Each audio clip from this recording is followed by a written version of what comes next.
Hey everyone, welcome back. I'm going to do something pretty stupid today, which is opening a Divine versus Demonic Duel Decks pack. These were released a few years ago and have gone up in price since just because of the contents. There's a Demonic Tutor in here, and the Acroma is a pretty valuable card as well. The contents of these essentially add up, in the mid-range price to about $75. If you went on the high end, maybe you could get 125 out of it. So essentially, it's worth more sealed when you find it than it is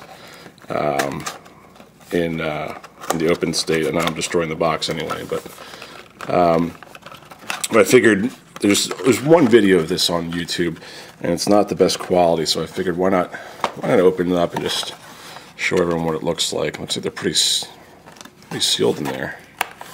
I kind of go like this to get all the contents out. The other video was shot when this was released, so the value was, the person who opened didn't really treat them terribly well.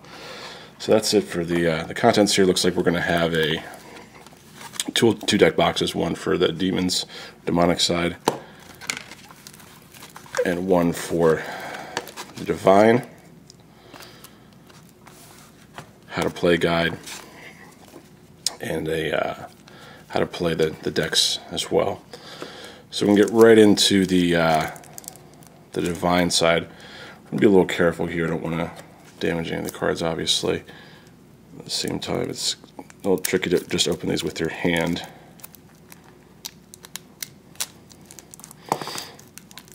Yeah, I don't want to dig into them. They should have a one of those little zip tie, not a zip tie, but what you'd find on a cigarette pack. There we go. That wasn't so bad.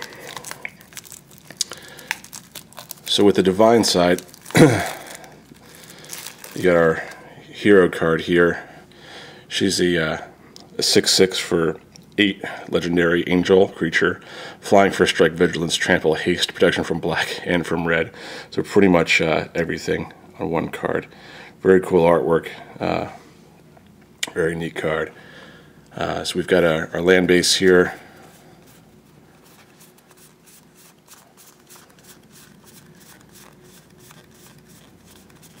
"24 planes." And right into a little bit of it. I'll zoom in here to see if I can't get a better view of these. Scheduled step comes into play tapped, add white to your mana pool, and has cycling, which is an earlier mechanic. Discard this card. It's a kind of a scry type ability, except for that you don't have to discard the card with scry. 2 of those. You have a marble diamond here. Comes into play tapped, add one white to your mana pool. 2 of those. Angel's Feather is when you gain 1 life when you play a white spell for 2. Righteous Cause. Still some life gain here. Sarah's Embrace, Face Fetters. I like the symbol here, or the expansion symbol on these. Angelic Benediction, Sarah's Boon, Otherworldly Journey, Pacifism, which you all recognize from most of the core sets. Another Otherworldly Journey. Interesting they weren't together there. Rhea is also one of the money cards. One of the 3, but wrong with Acroma and Demonic Tutor. Not worth nearly as much as the Acroma. But she's a 9-drop 4/6 flyer, legendary. At the beginning of your upkeep, you may return target creature card from your graveyard to play. So late game card, but very cool looking. Luminous Angel, Twilight Shepherd, Sarah Angel. They've got her rated here as a rare card, but she's really only a uncommon in most sets that she's in. I think maybe 10th edition she was a rare as well. Angel of Mercy is a 5-drop 3/3 flyer. Life gain. Bunch of angels, bunch of flyers. A lot of creatures.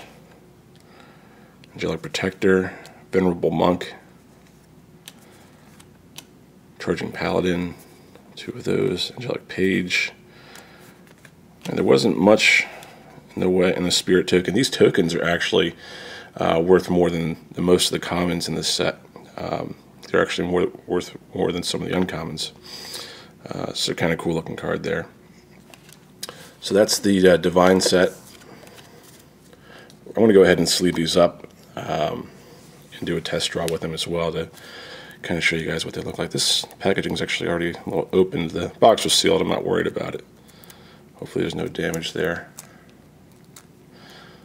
Just a little easier and quicker for you guys to watch now that see how much trouble I had with the first one. Okay. Lord of the Pit. This is kind of one of the favorite cards growing up, being 4th edition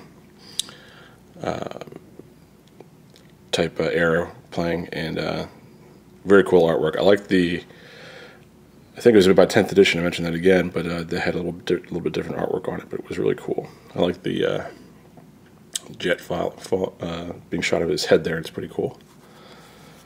Demon token, again, this is the tokens in this set are worth a good bit. A few bucks there, and that's a cool looking guy, isn't it? And let's see, 1, 2, 3, 5, 6, 7.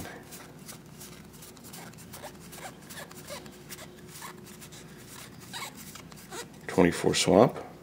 Baron Moore.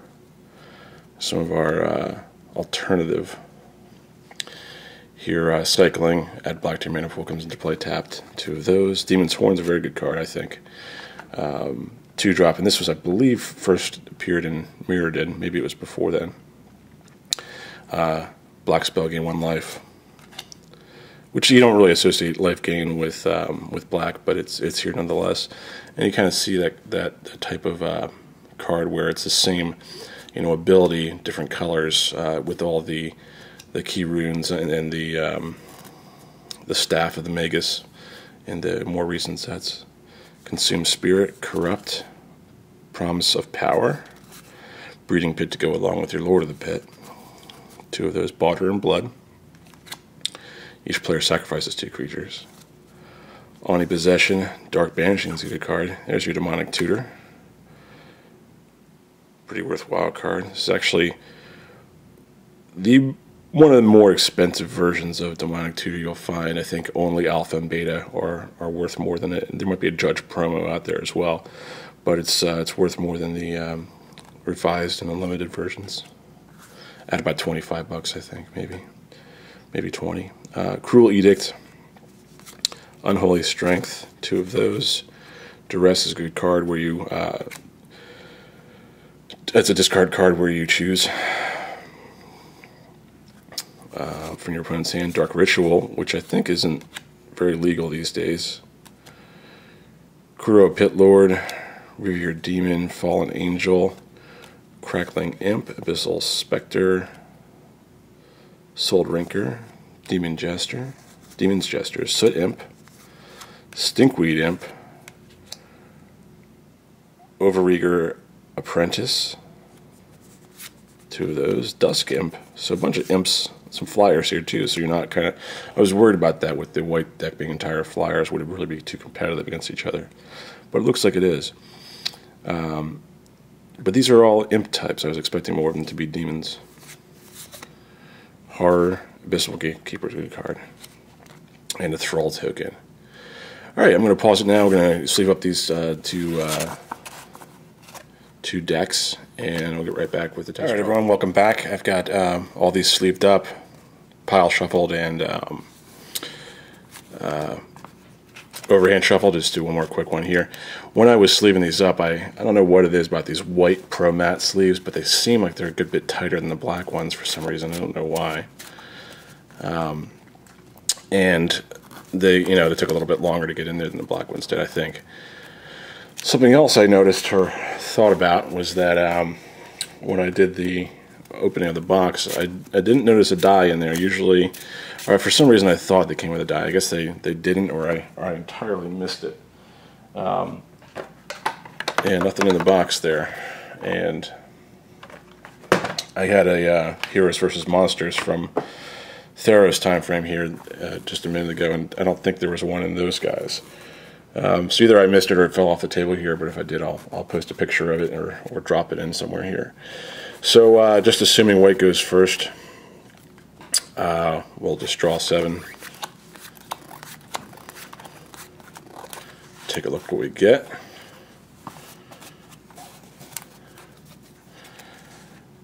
Acacian Priest is a 1/1 for 1. Marble Diamond.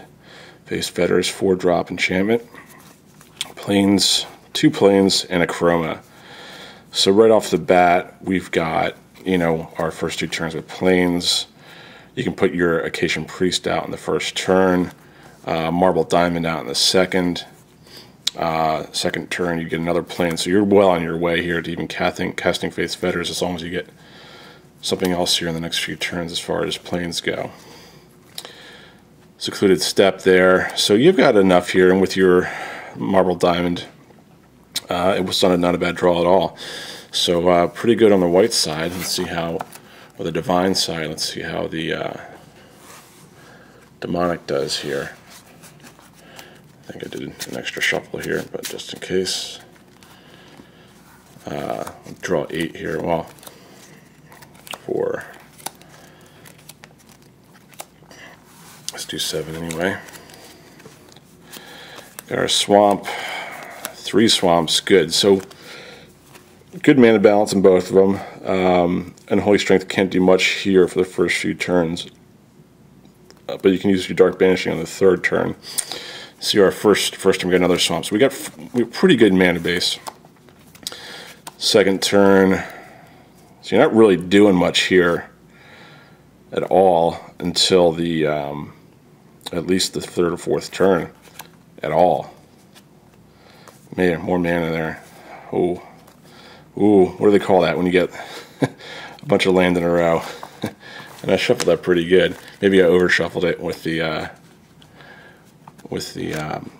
pile shuffle. Sometimes if you do overhand or sleeve shuffles afterwards, it'll get your mana back together, which isn't very good. Yeah, I'll take one more look at black here. And then I do have one more special opening for you guys here who stuck around to the end to watch this. I do want to thank all subscribers who are out there. You guys did an awesome job getting me up to 50 and past it. I think we're over 100 now. So I will do another subscriber challenge soon. Hopefully get some more cool stuff to open. I do have a booster box of Theros I plan on opening this week. Let's take a second look at this. Dark Ritual, Demon's Horn, some much better kind of small stuff here, which is good. Yeah, we can get the Jester out on turn 2 with the Dark Ritual, although you might want to wait. Get your Demon's Horn out there first. Let's see where this goes. Imp, Spectre. So you've got some stuff here. Another swamp, 3 in a row there, 4 in a row. So maybe a little bit too much black mana here. It's funny because you only got 2 in the opening draw. But then you've got some really high cost stuff as well, so I guess you do want to use it at some point. So for the little bonus here, I just had a pack of Modern Masters I'd open up on camera here. Picked this up after it was released and just kind of held on to it for a rainy day, right? And all these come with a foil on the back, so I think if I spotted one there, it's nothing to be too crazy about. Either Snipe, Deep Cavern Imp, probably fit right into this dual decks here, but dual decks are pretty much made to be played on their own. Interesting side note with the a chroma card there. She was a time-shifted card from, I believe, Legions, and then made it again in Time Spiral. So she's modern legal, so she could play with these cards here. Court Homunculus, 1/1 for 1.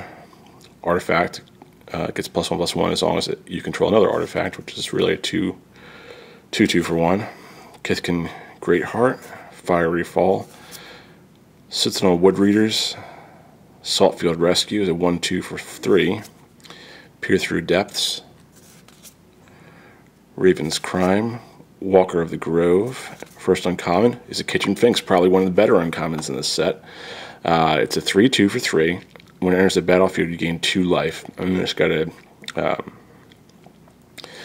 a persist ability here, and then when it dies and it had no -1/-1 counters on it, return to the battlefield under its owner control with that counter on it, so you can't do it more than once.